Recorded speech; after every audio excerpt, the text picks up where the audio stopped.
రంగంలో ప్రగతి వైపు అడుగులు వేస్తోంది.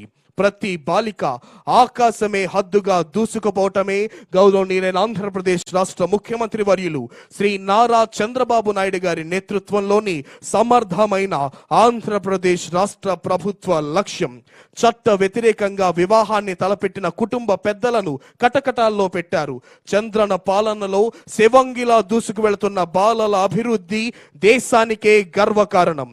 స్వర్ణాంధ్ర సాధనకు 4వ సూత్రం నీటి భద్రత. నదుల అనుసంధాన ప్రాజెక్టులు, అధునాతన నీటిపారుదల వ్యవస్థలను అమలు చేయడంతో పాటు తెలుగు తల్లికి జలహారతినిస్తూ వస్తోంది జల వనరుల శాఖ శకటం. రాష్ట్రంలోని రాయలసీమ మరియు పశ్చిమ ప్రకాశం, నెల్లూరు జిల్లాల్లో తరచుగా సంభవించే కరువు కాటకాల నుండి అన్నదాతలకు పూర్తిగా రక్షణ కల్పించాలనే సత్సంకల్పంతో రాష్ట్ర ముఖ్యమంత్రి వర్యులు శ్రీ నారా చంద్రబాబు నాయుడు గారి మేధో మథనం నుండి ఉద్భవించిన మహోన్నత project Godavari Banakacherla ring project. Rayalaseema ప్రాంత జలముఖ ద్వారమైన బనకచర్ల రెగ్యులేటర్ కు గోదావరి జిల్లాల మళ్లింపు ద్వారా రాయలసీమలో కరువు కాటకాల సమస్యకు శాశ్వత పరిష్కారం కలుగుతుంది. రాయలసీమ మరియు పశ్చిమ ప్రకాశం, నెల్లూరు జిల్లాల్లోని అన్నదాతల జీవన ప్రమాణాలు పెరిగి వారి ఆర్థిక భద్రత కల్పించే దిశగా గేమ్ చేంజర్ గా ఈ ప్రాజెక్టు పనిచేస్తోంది. అదిగో ఇప్పుడు మన ముందుకు కదిలి వస్తోంది అటవీ శాఖ శకటం పర్యావరణ పర్యాటకం. రాష్ట్ర ముఖ్యమంత్రి వర్యులు శ్రీ నారా చంద్రబాబు నాయుడు గారి సారథ్యంలో రాష్ట్రంలో అటవీ విస్తరణం 50% పెంపొందించే లక్ష్య సాధన దిశగా మన ముందుకు వస్తోంది అటవీ శాఖ.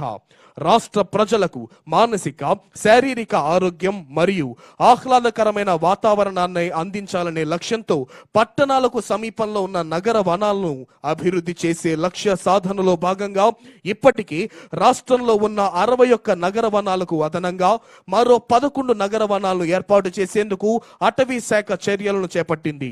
ప్రజలకు ఉపాధి కల్పన, ఆహ్లాదంతో పాటు ఆరోగ్యాన్ని, విజ్ఞానాన్ని అందజేయాలనే లక్ష్యంలో భాగంగా ప్రకృతి పర్యాటకాన్ని ప్రోత్సహిస్తోంది మన చంద్రన్న ప్రభుత్వం.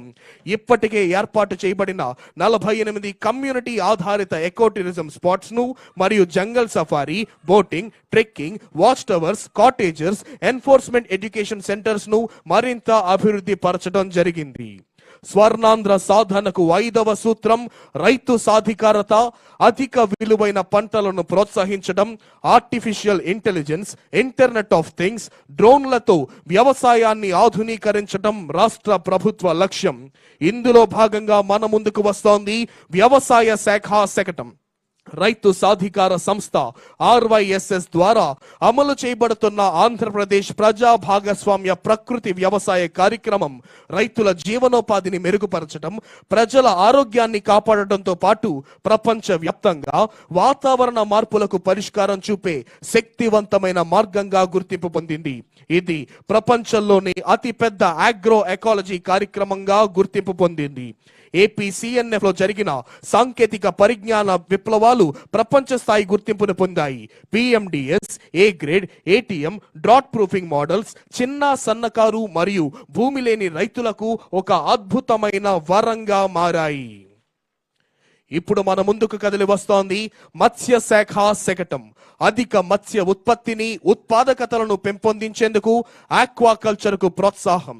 ప్రపంచ వ్యాప్తంగా పెరుగుచున్న జనాభాకు అనుగుణంగా మత్స్య సంపదకు పెరుగుతున్న డిమాండ్ నేపథ్యంలో రాష్ట్రంలో నాణ్యమైన మత్స్య ఉత్పత్తిని, ఉత్పాదకతను మరింత పెంపొందించేందుకై ఆక్వాకల్చర్ ను ప్రోత్సహించాల్సిన ఆవశ్యకత మన చంద్రన్న ప్రభుత్వం గుర్తించింది. మత్స్యకారులు ప్రస్తుతం అనుసరిస్తోన్న సంప్రదాయ మత్స్య వేట పద్ధతుల నుండి వారిని ఆక్వాకల్చర్ కు మార్చడం ద్వారా సుస్థిరమైన మత్స్య సాగును ప్రోత్సహించి తద్వారా అధిక మత్స్య ఉత్పత్తిని, ఉత్పాదకతను సాధించే దిశగా మన చంద్రబాబు నాయుడు గారి నేతృత్వంలోని సమర్థమైన ఆంధ్రప్రదేశ్ రాష్ట్ర ప్రభుత్వం అధిక చర్యలను చేపట్టింది. స్వర్ణాంధ్ర సాధనకు 6వ సూత్రం గ్లోబల్ బెస్ట్ లాజిస్టిక్స్. మెగా పోర్ట్లు, అంతర్జాతీయ విమానాశ్రయాలు, మల్టీ మోడల్ లాజిస్టిక్స్ పార్కింగ్లు అభివృద్ధి చేయటమే ఆంధ్రప్రదేశ్ రాష్ట్ర ప్రభుత్వం యొక్క ప్రధాన లక్ష్యం. ఇందులో భాగంగా మన ముందుకు వస్తోంది APCRDA మరియు MAUD శాఖ శకటం మన అమరావతి ప్రజా రాజధాని. ప్రజా రాజధాని అమరావతి నిర్మాణం రాష్ట్రాభివృద్ధికి, బంగారు భవిష్యత్తుకు నాంది పలుకుతుంది. కేంద్ర ప్రభుత్వంతో పాటు ప్రపంచ బ్యాంకు, ఆసియా అభివృద్ధి బ్యాంకుల ఆర్థిక సహకారంతో చేపట్టిన ఈ పనులన్నీ రానున్న 3 ఏళ్లలో పూర్తి చేయాలనే లక్ష్యంతో జెట్ స్పీడ్ లో కొనసాగిస్తోంది ఆంధ్రప్రదేశ్ రాష్ట్ర ప్రభుత్వం. ఇందుకు సంబంధించి ఇప్పటికే కొన్ని ముఖ్యమైన పనులకు టెండర్ల ప్రక్రియ పూర్తి కాగా మరికొన్ని పనులకు త్వరలోనే టెండర్లు పిలవనున్నారు. 2019కి ముందు చంద్రన్న ప్రభుత్వం రాజధాని అభివృద్ధి పనులను 42,519 కోట్లు ఖర్చు పెడితే ఇప్పుడు 7,000 కోట్లు అదనంగా భారం పడటం జరిగింది. ఇప్పుడు మన ముందుకు వస్తోంది పంచాయతీరాజ్ మరియు గ్రామీణాభివృద్ధి, పల్లె పండుగ, పంచాయతీ వారోత్సవాలు, పంచాయతీరాజ్ శకటం. రాష్ట్ర ఉప ముఖ్యమంత్రి మరియు పంచాయతీరాజ్ గ్రామీణాభివృద్ధి శాఖ మంత్రివర్యులు శ్రీ కొణిదెల పవన్ కళ్యాణ్ గారి మార్గదర్శకత్వంలో రాష్ట్ర వ్యాప్తంగా ఉన్న అన్ని గ్రామాలలో పెద్ద ఎత్తున మౌలిక వసతుల కల్పనకు శ్రీకారం చుట్టడం జరిగింది. గ్రామాల్లో జరిగే అభివృద్ధి పనుల్లో మరింత పారదర్శకత, ప్రజల్లో జవాబుదారీతనం పెంపొందించే లక్ష్యంతో